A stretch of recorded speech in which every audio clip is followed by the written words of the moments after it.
Halo semuanya, salam sehat dan tetap semangat. Kembali lagi bersama saya Stefani dalam pembelajaran biologi daring pada pagi hari ini.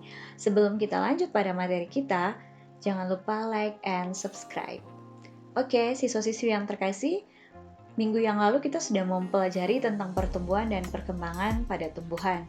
Dan pada hari ini ada yang mungkin sudah bertanya-tanya, kira-kira apa yang akan kita pelajari? Nah, ini mungkin sudah ada gambaran lewat tampilan yang sudah ditampilkan ini. Ada yang mungkin sudah tahu kira-kira mau belajar apa ya hari ini? Kira-kira apa yang akan kita pelajari?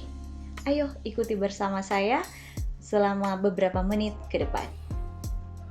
Iya, hari ini kita akan mempelajari tentang metabolisme sel. Ya, ini ada gambar metabolisme pada sel tumbuhan. Mungkin ada yang bertanya-tanya, ini gambar apa ini? Terus ada gambar matahari di situ, ada fotosintesis. Nah, kira-kira penjelasan gambar ini mau menggambarkan kepada kita peristiwa atau metabolisme pada sel tumbuhan. Lebih kepada proses fotosintesis dan respirasi yang terjadi pada sel-sel tumbuhan. Ini satu rangkaian peristiwa yang digambarkan dalam metabolisme pada sel tumbuhan. Nah, kira-kira apa itu metabolisme? Tentu kita tahu bersama bahwa semua makhluk hidup, manusia, hewan, dan tumbuhan membutuhkan energi untuk beraktivitas sehari-hari. Aktivitas seperti bernapas, bergerak, berfotosintesis, tumbuh, dan berkembang ataupun bereproduksi. Sumber energi di bumi ini adalah sinar matahari, tetapi hanya organisme autotrof atau yang dapat membuat makanan sendiri yang dapat memanfaatkannya secara langsung. Sementara itu organisme heterotrof yang tidak dapat membuat atau mensintesis makanannya sendiri seperti hewan dan manusia dapat mendapatkan energi dari organisme autotrof melalui jaring-jaring makanan. Apa sih sebenarnya metabolisme itu? Ya, metabolisme itu berasal dari kata metabol atau berubah, di mana metabolisme itu merupakan suatu reaksi-reaksi kimiawi untuk menghasilkan energi maupun memerlukan energi yang terjadi di dalam sel-sel tubuh. Berbicara mengenai metabolisme, dalam tubuh kita ada dua proses yang kita kenal dengan katabolisme dan anabolisme. Yang keduanya ini merupakan bagian dari proses metabolisme yang terjadi dalam tubuh makhluk hidup. Yang pertama, katabolisme. Katabolisme itu sendiri merupakan reaksi penguraian senyawa dari molekul kompleks menjadi senyawa yang lebih sederhana dan menghasilkan energi, atau biasa disebut dengan reaksi eksergonik. Katabolisme ini contohnya respirasi sel. Ini contoh dari katabolisme, yaitu respirasi sel. Nah, bagaimana dengan anabolisme? Anabolisme merupakan suatu reaksi penyusunan dari senyawa-senyawa sederhana menjadi senyawa yang lebih kompleks dan memerlukan energi, atau biasa disebut dengan reaksi endergonik. Yang masuk dalam anabolisme itu seperti apa? Yang masuk dalam anabolisme yaitu proses fotosintesis, di mana pada proses anabolisme ini terjadi penyusunan dari senyawa-senyawa sederhana menjadi senyawa yang kompleks. Oke, selanjutnya di sini dalam proses metabolisme, baik anabolisme maupun katabolisme melibatkan sejumlah enzim dan sejumlah ATP atau biasa disebut adenosin trifosfat yang merupakan sumber energi paling terbesar dalam tubuh makhluk hidup. Enzim ini merupakan biokatalisator untuk mempercepat terjadinya suatu reaksi. Dan tentunya setiap reaksi-reaksi yang terjadi dalam tubuh makhluk hidup itu memerlukan enzim yang spesifik. Sementara itu, ATP diperlukan sebagai penyedia energi untuk berlangsungnya suatu reaksi. Kita akan membahas apa itu enzim. Mungkin ada yang bertanya-tanya, enzim itu dalam suatu reaksi bertugas untuk apa? Dan wujud enzim seperti apa? Nah, sekarang kita lihat bersama. Enzim dalam bahasa Yunani, N-nya berarti dalam dan sim-nya berarti ragi. Jadi enzim itu merupakan senyawa protein yang diproduksi oleh sel-sel makhluk hidup dan berfungsi sebagai biokatalisator. Apa itu biokatalisator? Biokatalisator itu merupakan katalis organik. Dalam hal ini, dia mempercepat suatu reaksi tetapi dia tidak ikut bereaksi. Ini mungkin gambar dari enzim yang bisa Anda lihat. Ini secara 3D bisa dilihat gambarnya seperti ini. Nah, enzim itu sendiri terdiri dari enzim, substrat, gabungan enzim dan substrat yang pada akhirnya menghasilkan produk.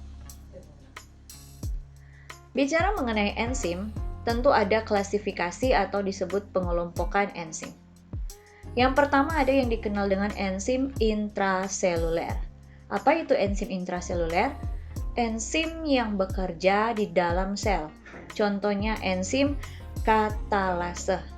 Enzim katalase ini bekerja di dalam sel. Jadi enzim katalase ini mengubah hidrogen peroksida menjadi air dan oksigen.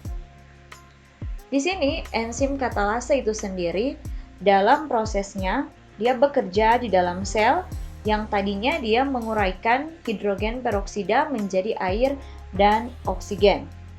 Kita bisa lihat bersama di sini ada contoh praktikum dari enzim katalase di mana ini ada ekstrak hati yang dimasukkan ke dalam tabung reaksi dan dalam tabung reaksi ini ditambahkan hidrogen peroksida. Di mana ketika hidrogen peroksida ini ketika dia dipanaskan sepertinya ada api menyala, dia akan mengeluarkan gelembung-gelembung dan oksigen. Ini salah satu contoh praktikum untuk membuktikan enzim katalase itu dalam prosesnya, ini contoh yang ekstrak hati, dia akan mengubah hidrogen peroksida menjadi air dan oksigen. Ini hasilnya, hasil praktikum, di mana dalam keadaan normal, ini kalau tanda positif itu gelembungnya banyak, sedangkan kalau yang hanya seperti ini sedikit, ini ya sangat sedikit ya, sedangkan yang ini tidak ada gelembung sama sekali. Di sini ada dalam keadaan normal, tidak ditambahkan apapun, ini ditambah NaOH, ditambah HCl, dan ketika dipanaskan, terus diberi es batu. Gelembungnya ada yang muncul banyak, ada yang sedikit, dan bahkan ada yang tidak sama sekali muncul gelembung. Sedangkan nyala bara api lidi yang dibakar tadi, ada yang menyala terang, dan ada juga yang nyalanya tetap seperti semula. Jadi ini contoh hasil dari praktikum dengan menguji enzim katalase pada ekstrak hati ayam. Selanjutnya, ada yang disebut dengan enzim ekstraseluler. Apa itu enzim ekstraseluler? Enzim ekstraseluler adalah enzim yang bekerja di luar sel. atau enzim-enzim yang pencernaan yang disekresikan oleh organ pencernaan. Jadi dalam hal ini yang bekerja di luar sel seperti enzim-enzim pencernaan.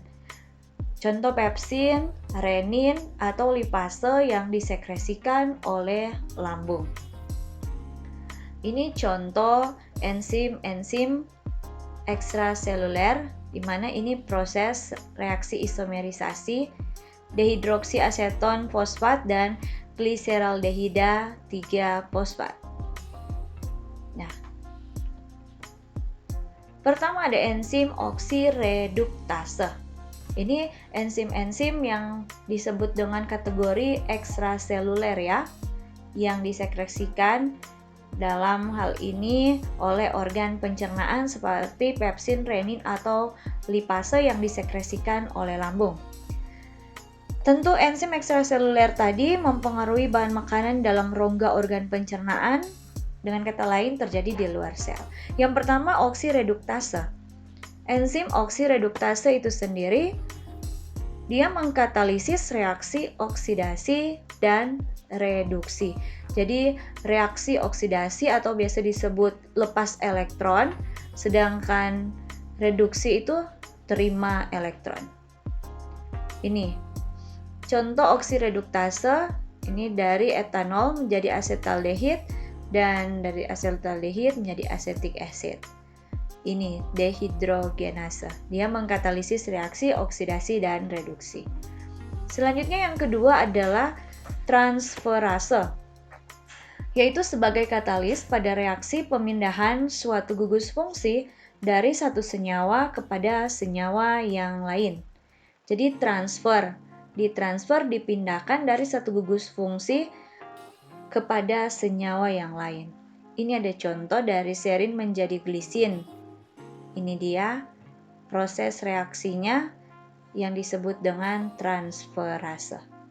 Yang ketiga adalah hidrolase, yaitu mengkatalisis pemutusan hidrolitik, ikatan C dan C, C dan O, C dan N, atau ikatan lainnya. Ini hidrolase, yang ini contohnya ya.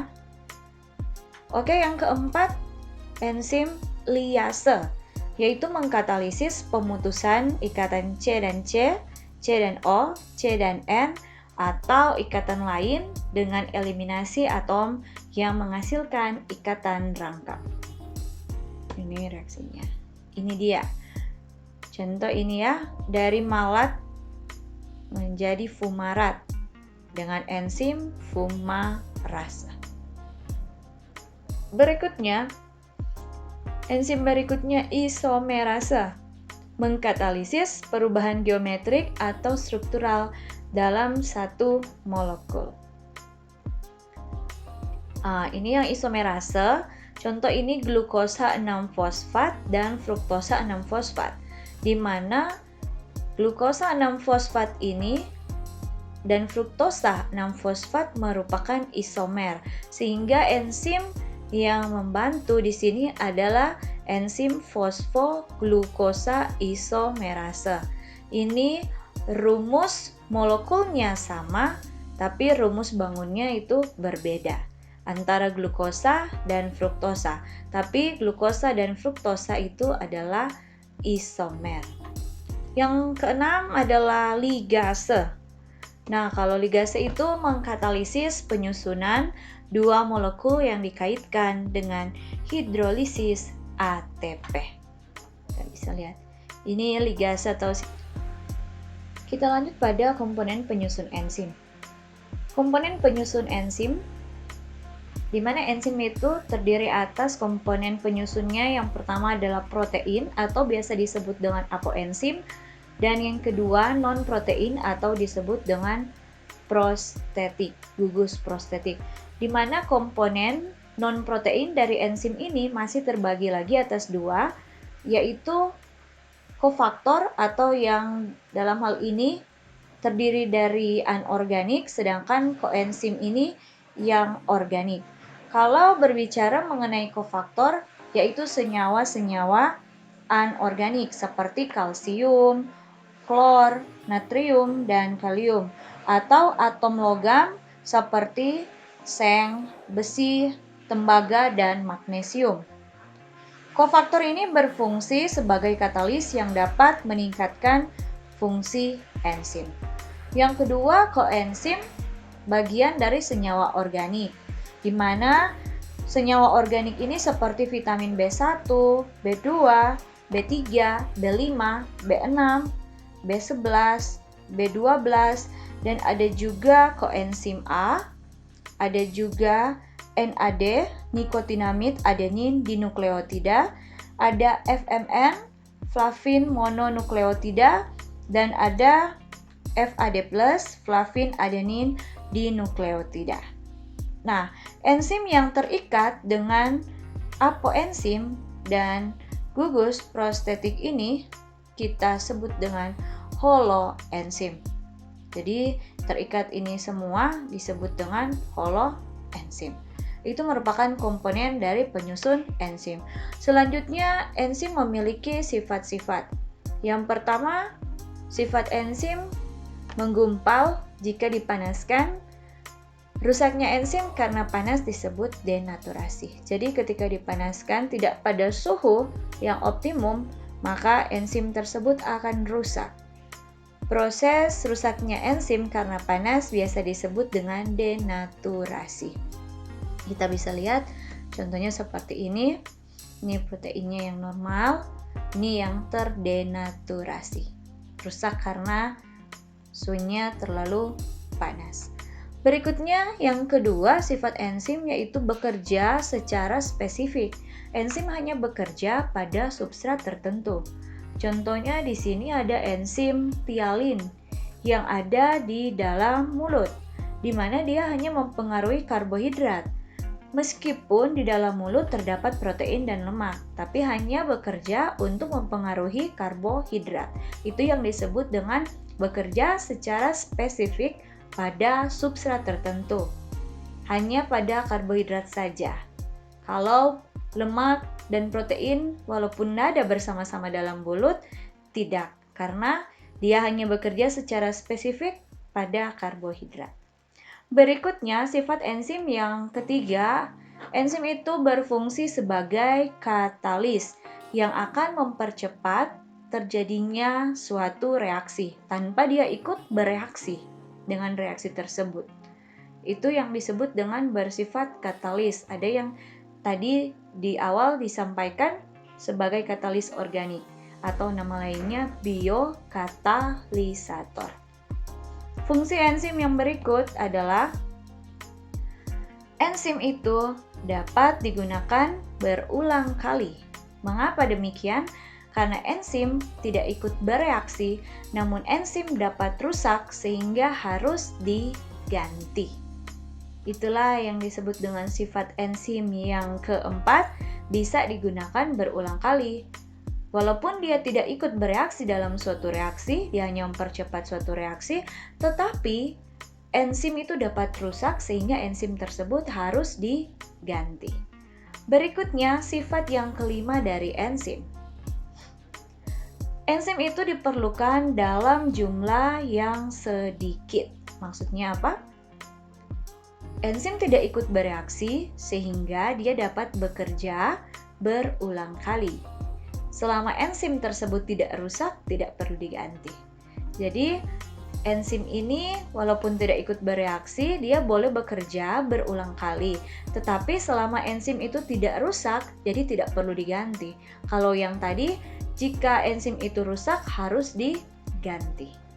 Dan sifat enzim yang terakhir adalah enzim itu dapat bekerja secara bolak-balik atau dua arah yang disebut dengan reversible, bekerja bolak-balik atau dua arah. Nah, artinya enzim ini dapat menguraikan suatu senyawa dan juga dapat menyusun senyawa itu kembali. Dia bisa menguraikan sekaligus juga dia bisa menyusun senyawa itu kembali. Selanjutnya, cara kerja dari enzim. Di mana cara kerja dari enzim ini kita mengenal dua teori. Yang pertama dikenal dengan teori gembok dengan anak kuncinya atau biasa disebut lock and key theory. Nah, di sini Anda bisa lihat pada gambar, berbicara mengenai teori gembok dan anak kunci, di sini enzim itu memiliki sisi aktif. Jadi enzim ada sisi aktifnya berbentuk celah atau kantung, yang tentunya sisi aktif enzim ini berfungsi sebagai katalis. Dan di sini juga ada substrat. Substrat yang memiliki sisi yang sama dengan sisi aktif enzim. Nah, di sini ada kompleks substrat dan enzim yang bersatu. Dan ini ada enzim dan produk. Apa maksudnya lock and key teori? Teori lock and key ini atau gembok dan anak kunci menggambarkan bahwa hanya substrat tertentu saja yang sama dengan sisi aktif enzim yang bisa berikatan membentuk satu kompleks enzim dan substrat. Hanya yang sama saja ya. Hanya substrat yang sama dengan sisi aktif enzim ini yang bisa berikatan. Kalau tidak sama tidak. Ini kata dari teori lock and key yang mengatakan kalau sama baik sisi aktif enzim dan substrat, maka dia akan berikatan membentuk kompleks enzim dan substrat. Seperti kunci, gembok, dan anak kuncinya. Coba kalau gemboknya besar, terus anak kuncinya kecil, pasti tidak bisa masuk.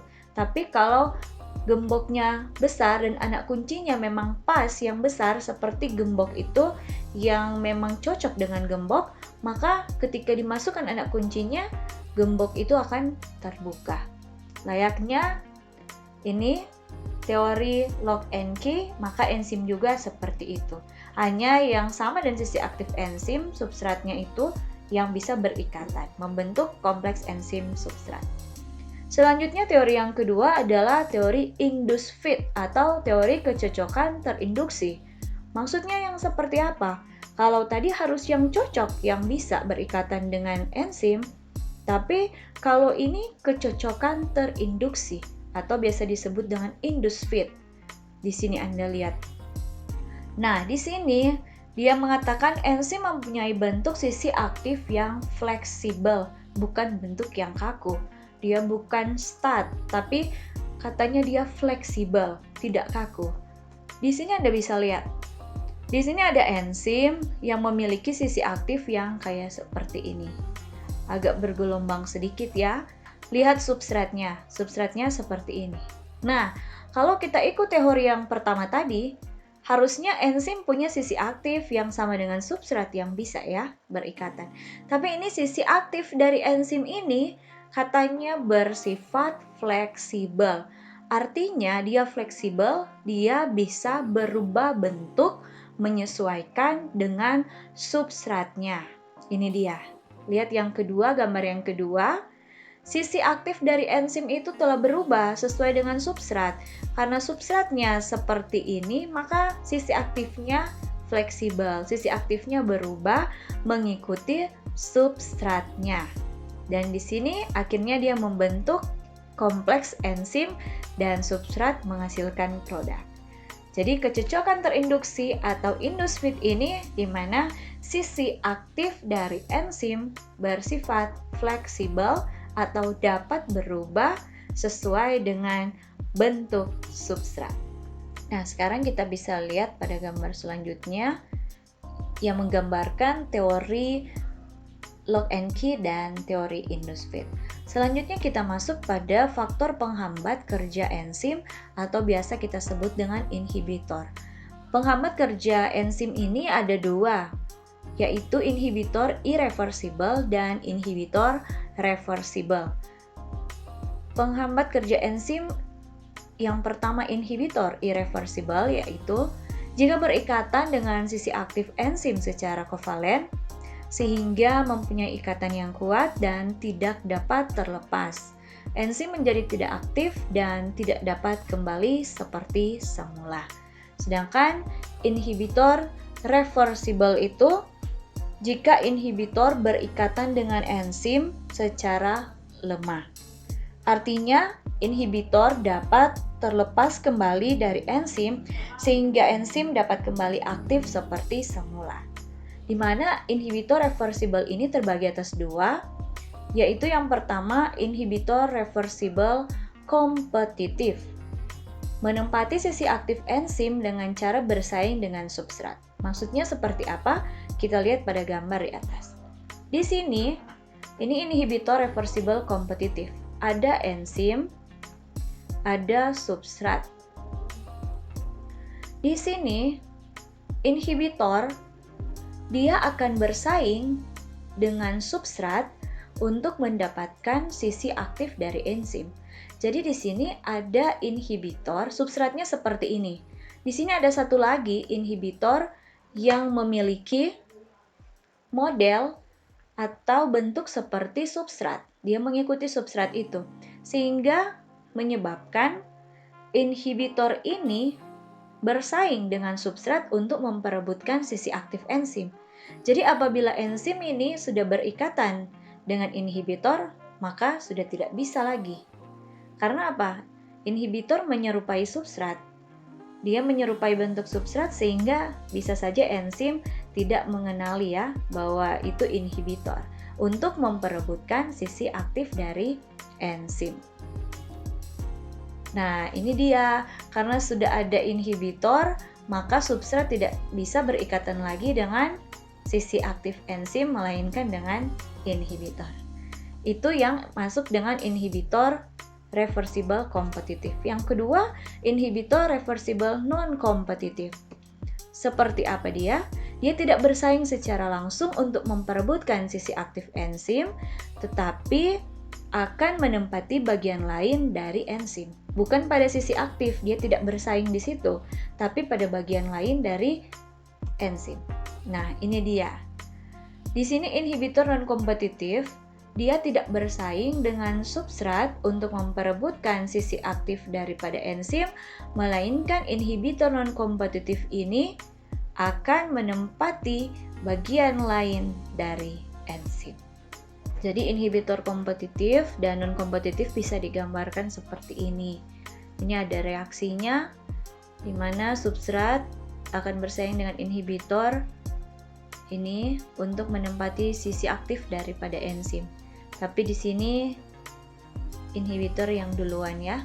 Dan ini untuk non-kompetitif, inhibitor tidak bersaing dengan sisi aktif melainkan menempati sisi lain dari enzim. Selanjutnya, kita akan masuk pada faktor-faktor yang mempengaruhi kerja dari enzim. Faktor yang mempengaruhi kerja enzim yang pertama adalah faktor suhu. Ini kita bisa lihat. Untuk berbicara mengenai faktor suhu itu sendiri, enzim itu bekerja pada suhu optimum. Jadi dia bukan pada suhu minimum atau maksimum, tapi ada suhu optimumnya. Misalnya sebagian besar enzim manusia memiliki suhu optimum sekitar 35-40 derajat Celcius. Jadi dia hanya bekerja pada sekitar suhu demikian. Tidak di atasnya, tidak di bawahnya. Karena tadi sudah dikatakan bahwa jika suhunya terlalu tinggi, enzim ini akan mengalami denaturasi. Jadi enzim bekerja pada suhu optimum. Yang kedua, derajat keasaman atau disebut dengan pH. Sebagian enzim memiliki pH optimal sekitar 6-8, namun ada enzim pencernaan dalam lambung seperti pepsin bekerja paling baik pada lingkungan asam yaitu pH 2. Tripsin dalam usus bekerja pada lingkungan basa dengan pH optimal 8. Jadi derajat keasaman atau pH ini juga harus pada kisaran optimum, bukan pada minimum maupun maksimum, tapi harus pada pH optimum. Ada yang bekerja pada pH 8, ada juga yang bekerja pada pH 2. Pada lingkungan asam, ada yang bekerja pada lingkungan basah. Berikutnya, inhibitor atau zat penghambat. Yang tadi sudah dijelaskan inhibitor atau zat penghambat ada dua. Nah, di sini contoh inhibitor ini digambarkan inhibitor kompetitif dan inhibitor non-kompetitif yang sudah dijelaskan tadi. Berikutnya adalah aktivator. Aktivator ini merupakan molekul yang mempermudah ikatan antara enzim dengan substrat. Biasanya zat ini bergabung dengan enzim pada tempat yang disebut sisi allosterik sehingga disebut efektor allosterik. Contohnya ion klorida yang mengaktifkan amilase dalam saliva atau air ludah. Faktor yang berikut adalah konsentrasi enzim, di mana ini bisa digambarkan kecepatan suatu reaksi dengan konsentrasi enzim. Semakin tinggi konsentrasi enzim itu, semakin cepat proses terjadinya reaksi, di mana konsentrasi enzim berbanding lurus dengan laju reaksi. Semakin tinggi konsentrasi enzim, semakin cepat proses terjadinya suatu reaksi. Faktor berikut adalah konsentrasi substrat. Untuk konsentrasi substrat ini berbeda dengan konsentrasi enzim yang tadi. Kalau konsentrasi substrat, jika sisi aktif enzim belum bekerja seluruhnya, penambahan konsentrasi substrat dapat mempercepat terjadinya reaksi. Namun, jika semua sisi aktif enzim ini sudah mulai bekerja, penambahan konsentrasi substrat tidak akan mempercepat suatu reaksi. Dengan kata lain, konsentrasi dari substrat itu berada pada titik jenuh atau kecepatan reaksi sudah maksimal. Jadi ini tinggal konstan. Waktu sisi aktif belum bekerja semua, maka penambahan konsentrasi substrat mempercepat. Tapi ketika semua sisi aktif sudah bekerja, maka penambahan konsentrasi substrat tidak akan mempercepat reaksi itu, tapi reaksi itu akan berada pada titik jenuh atau kecepatan reaksi sudah maksimal, atau di sini sudah mulai tetap atau konstan. Dan yang terakhir adalah zat hasil atau disebut produk, di mana dalam kondisi normal reaksi awal akan berlangsung secara cepat. Namun, jika sudah terbentuk penimbunan produk, laju reaksi akan melemah. Jika penimbunan produk disingkirkan, reaksi akan kembali cepat. Oke, demikianlah pembahasan pada pagi hari ini tentang metabolisme, sekaligus juga membahas tentang enzim. Terima kasih atas perhatian kita semua. Selamat pagi, salam sehat, dan tetap semangat.